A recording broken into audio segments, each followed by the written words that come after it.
it's just, I don't know, like what I have now is a customized MPC that just suits my workflow, what I like to do, and that right there is very powerful for welcome everybody, and thank you for tuning in. Today I'm really excited to do this video because we're going to be going over the 2.11 update from Akai, and it's just really cool to see that there's updates coming out continuously. Ever since I purchased my MPC, every update that I've seen, it almost feels like I got a new machine in front of me, which is really cool to see that your MPC is evolving throughout time. Now with the 2.11, I don't think is as big as the 2.10 update, but I like this 2.11 a little more since it does offer some updates that are very, very useful for my workflow. Now some of the updates that we're going to be seeing is with our sound page, just being able to favorite some of the sounds that you have with your plugins and actually save different set lists. And also when it comes down to our workflow while we were creating beats, some of the new features that really stood out to me is the ratcheting and also the MIDI probability, which is really, really cool. We're going to be diving into that right now and showing you guys how it works. And last but not least, we're going to be diving into the new plugins that we're going to be getting, which is Air Flavor, Amp Simulator, and there's also an update to the plugin that we've already have, which is a granulator. The first one that I want to go over, and this is a huge update for me, and I love this update, especially for you MPC Live 2 users. I come from the MPC ONE, and the MPC ONE has all the dedicated knobs and buttons, and when I jumped into the Live 2, I felt like I was missing those extra buttons.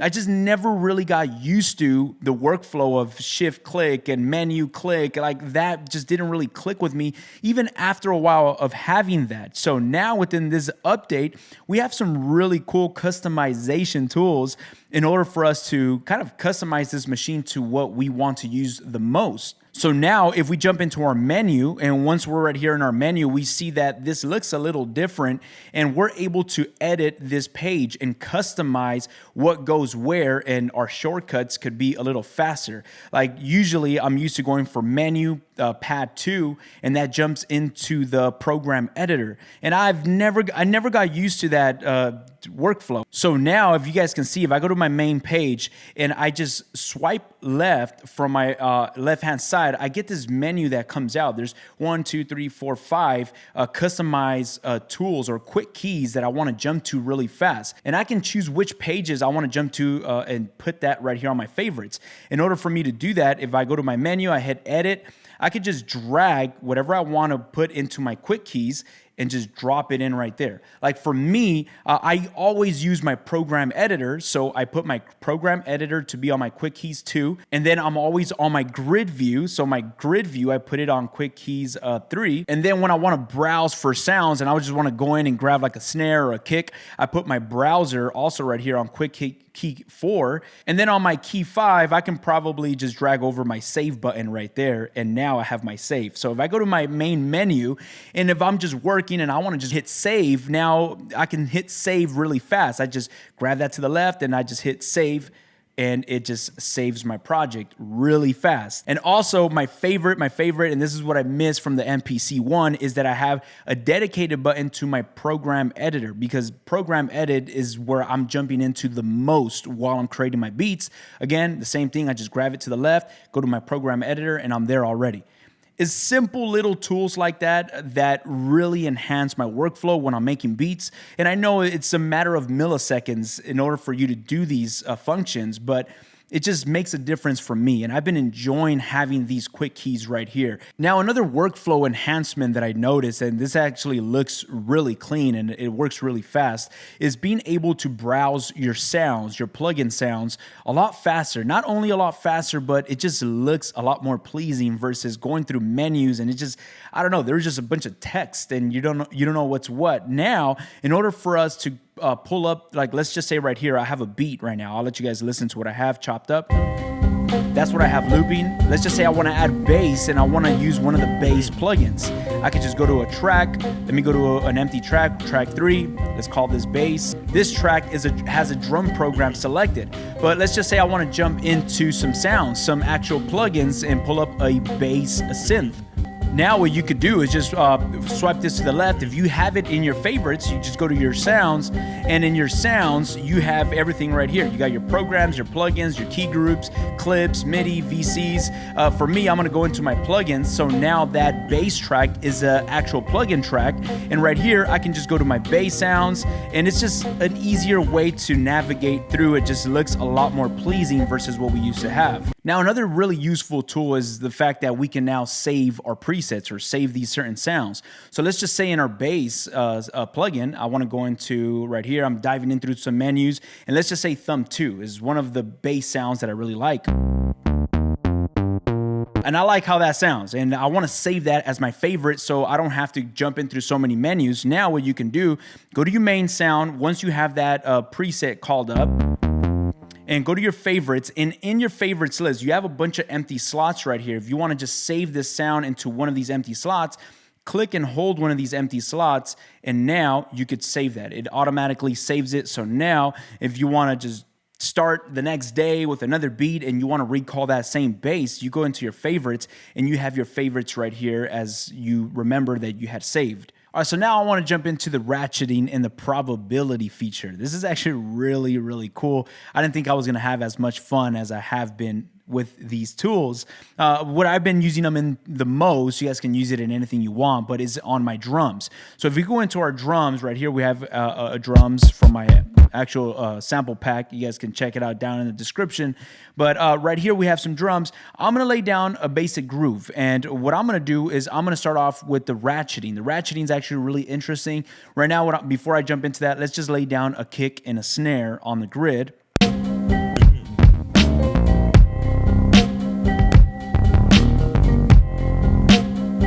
All right, so right there we have a kick and a snare laid out on the grid.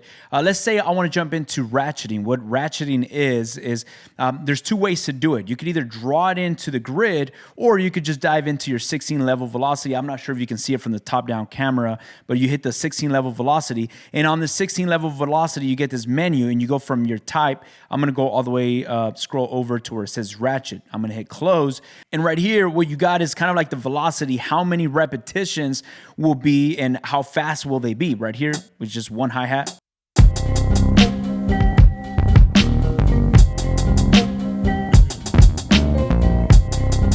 So if I go ahead and zoom in onto the grid, you could kind of see what's going on right here, but it's a note that's being played, and as long as, however long that note is extended, there's repetitions within that duration of how long is extended. Another way you guys can do it is if I go to my pencil tool, and let's just say I'm gonna drop one note right here. I'm gonna go ahead and select that, nudge it over, and go to my endpoint, go ahead and drag that over. And once I have that dragged over, however long that note is on the grid, if I go to my automation, now there's a new tab called automation, and this is gonna automate whatever you have selected right here. Right now I have my velocity selected, but let's just say, no, I don't wanna affect the velocity, I wanna affect the ratcheting. I go from velocity, and let's go to the ratchet option, select that, and now I could kind of scroll up or down. As I'm going up, you'll see there's new slices within that MIDI note. And if I go down, there's less. So I'm gonna loop this small section. I'm not sure how this is gonna sound, but just so you guys can get the idea of how this sounds.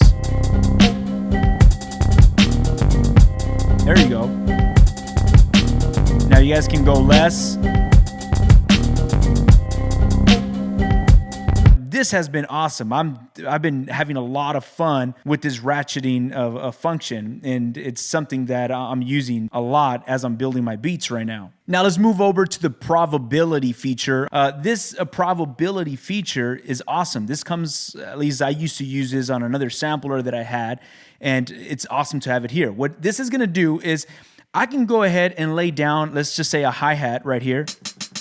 I'm gonna go ahead and lay down this hi-hat. I'm gonna go for my note repeat. I'm gonna put it in 1/32, and I'm gonna just lay that down like this. Sounds pretty boring, is not groovy at all, but I'm gonna go ahead and record it for right now just to demonstrate this.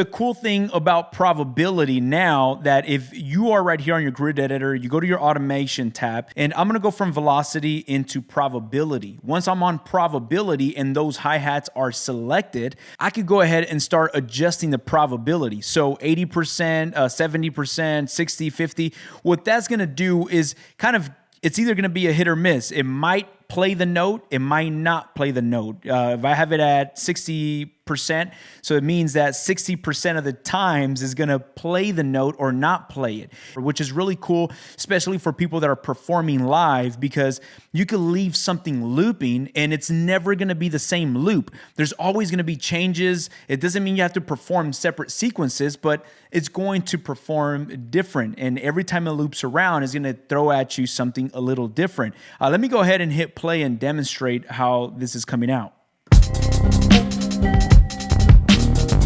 You see, it's not playing all 32 repeatedly. It's sometimes playing, sometimes it's not playing, depending on the probability that I'm giving it. Now it's a 30% chance that it's gonna play. So it's not all the time, it's only 30% of the time, which is coming up with its own groove. I'm not doing anything to it. It's repeating over and over, but it's not a repetitive sound. It's just, kind of doing its thing. Now, if I want to hear more of those hi-hats repeating, I can crank this up a little more.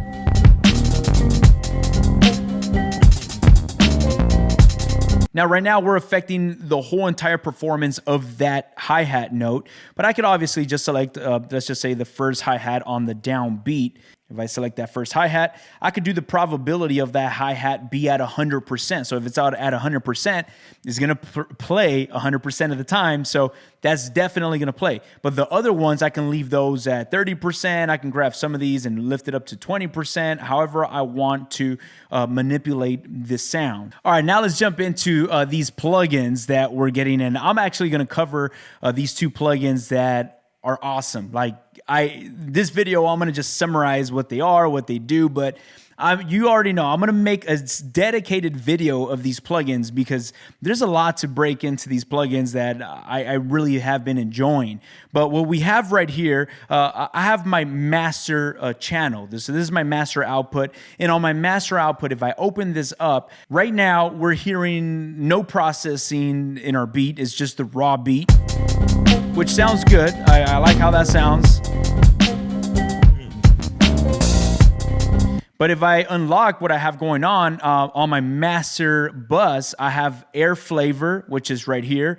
And then I also have the amp simulator, which is right here. And these plugins have been really fun to play with. Now I'm gonna go ahead and mute the amp simulator. We'll start with the air flavor and see how it sounds with and without it. There's a pretty big difference, but let's go ahead and listen to this.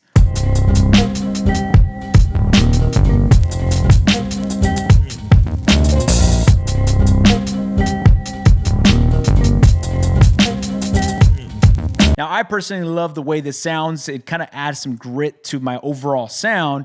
And the way this works, if we open this up, we have different settings. It's a very simple plugin. There's not a lot going on, and that's one of the reasons why I love this so much, that there's only a few settings that you can play with, and it sounds very effective. Right here in the top, we have our amp guitar 2. And if I just go ahead and listen to some of these different settings, let's go ahead and play with this.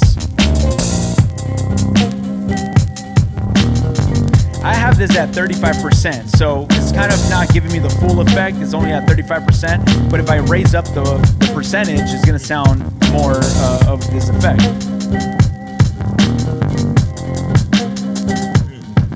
Let's go ahead and listen to some more presets.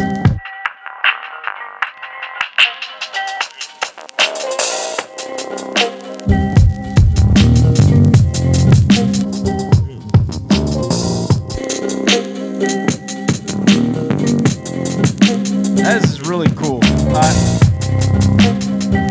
The way I've been using this, and the reason why I've been having so much fun, is because, of course, at 100%, this sounds, it's really muffling your sound, or it's really affecting your sound, which sounds really cool for an intro, but then you can start bringing it back down. I'll keep it at like 27%. And now over here, if we bang through, and right here we have our distortion and our noise. So this kind of gives us like a little bit of vinyl distortion. And if we crank it up, you're gonna hear it.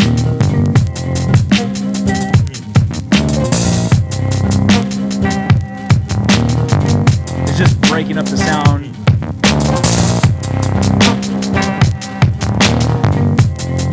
I'll keep it at about 20%. And then down here, we have our noise. This noise is awesome because it's just kind of adding some noise to our overall mix, or wherever you want to put this plugin in. You don't have to put it on your master bus. You could put it on your drums and kind of affect just your drums. That's with no noise. That's with a lot of noise. And then you got your flutter. If we increase our flutter, kind of giving that wobble effect to the sound.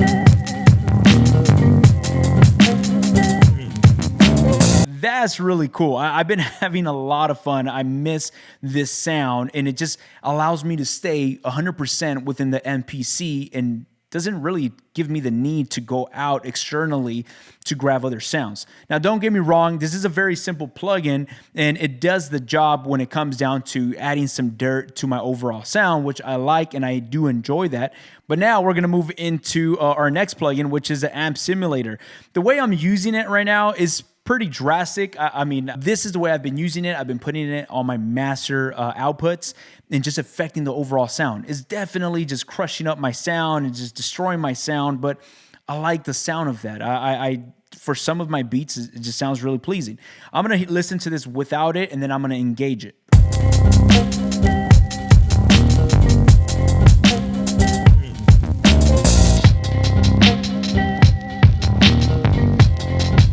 Now there's different settings right here you can play with. Let's listen to these different cabs right here that we get. Woo.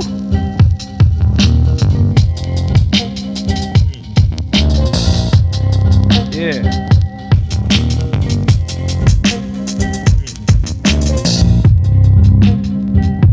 Yeah.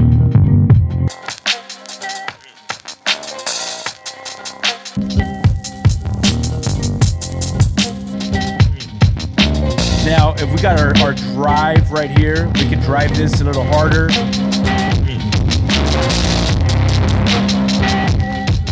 Got our stereo versus mono. And then right here, we got soft clipping. Boosting the top end. The bias. Got our bass.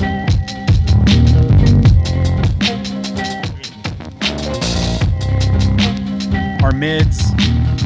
And this is actually really cool because, all right, so I know there is a lot to cover right here, and I really hope this video was packed full of information.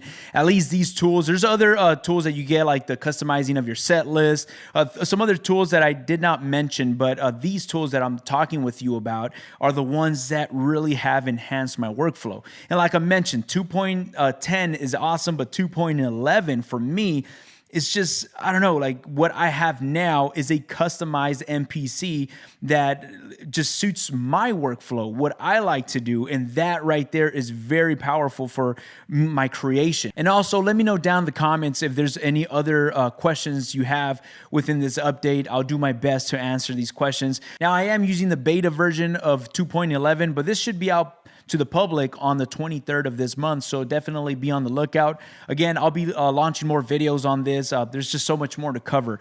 Thank you so much for sticking around and watching this video. I'll catch y'all on our next video. Peace.